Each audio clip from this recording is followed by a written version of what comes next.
When you hear the name Madden, chances are one of two images pop into people's minds. A few see John Madden, former coach of the Oakland Raiders and legendary football broadcaster. But for everyone else, they instantly think of EA Sports' hit video game franchise, Madden NFL, a genre-defining juggernaut. For years, EA Sports has dominated the video game industry, giving its competition the stiff arm by not only producing high-quality titles, but also by locking up exclusive contracts to keep its rivals from even making it onto the field. But just how did EA Sports make it to number one?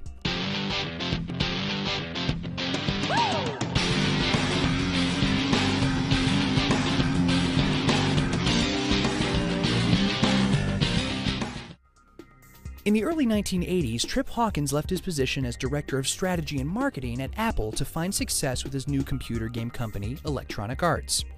Electronic Arts' business philosophy puts special emphasis on the designers of its products, the electronic artists themselves. Consumers responded by handing the company dollars by the fistful for each new game it released. In 1983, programmer Eric Hammond worked with Hawkins and EA to release the company's first sports game, Julius Erving and Larry Bird One-on-One. Released for the Apple II and later ported to the Commodore 64 and other platforms, One-on-One broke ground as the first video game to be endorsed by sports celebrities and to feature their licensed likeness. For such a simple-looking game, One-on-One offered a surprising amount of detail. Gamers had a full range of offensive and defensive moves at their disposal, including dunks, spins, steals, and blocks.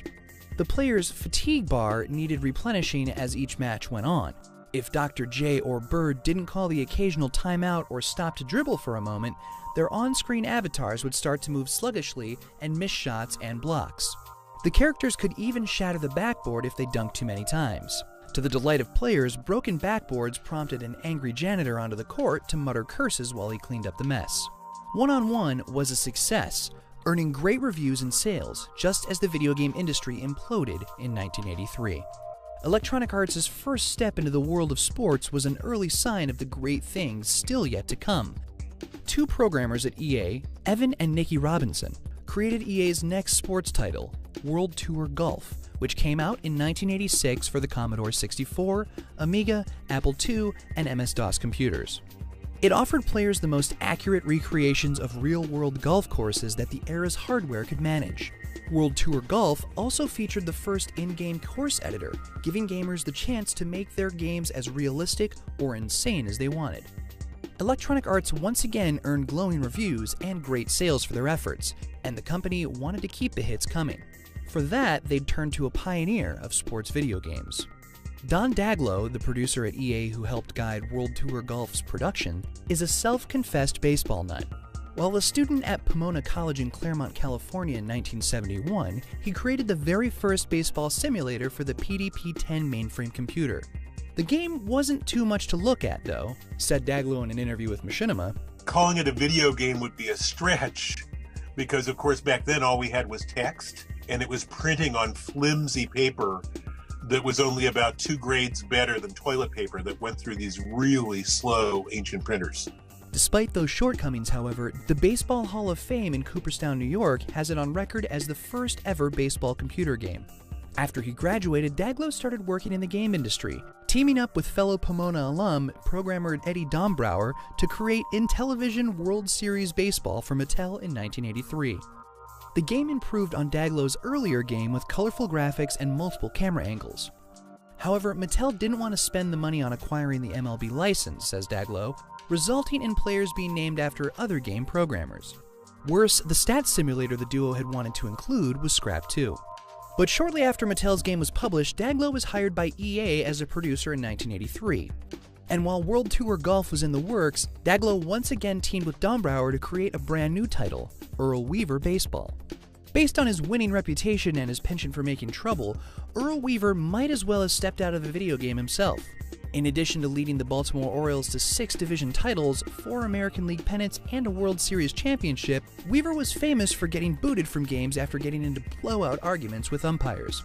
Though Earl Weaver isn't a household name among non-baseball fans, Daglow says the staff at EA was unanimous in choosing the Orioles skipper to headline the game. Weaver was our first choice because as of '83, he was He had written the book on strategy. He was the first one to start using head-to-head stats in baseball in the dugout.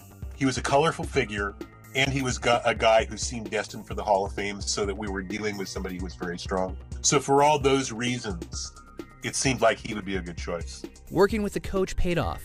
Players had gotten the baseball game they never realized was possible. Real-life stadiums were digitally recreated, and the Amiga version even featured an announcer that read out the names of each batter as he stepped up to the plate.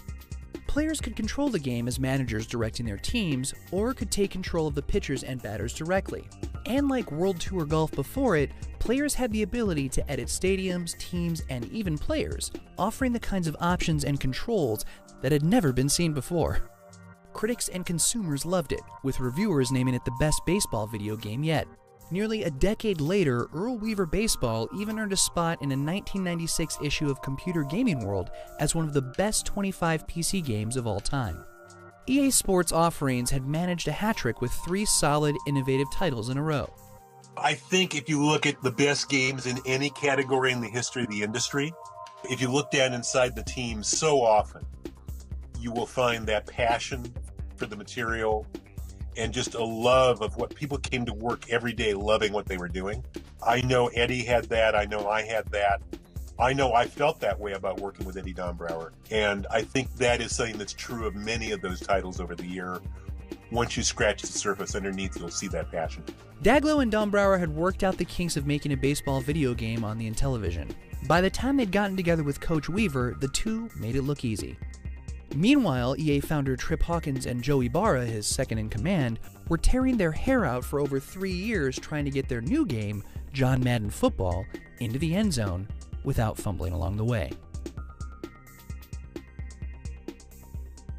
Tune in next time to Hit the Gridiron.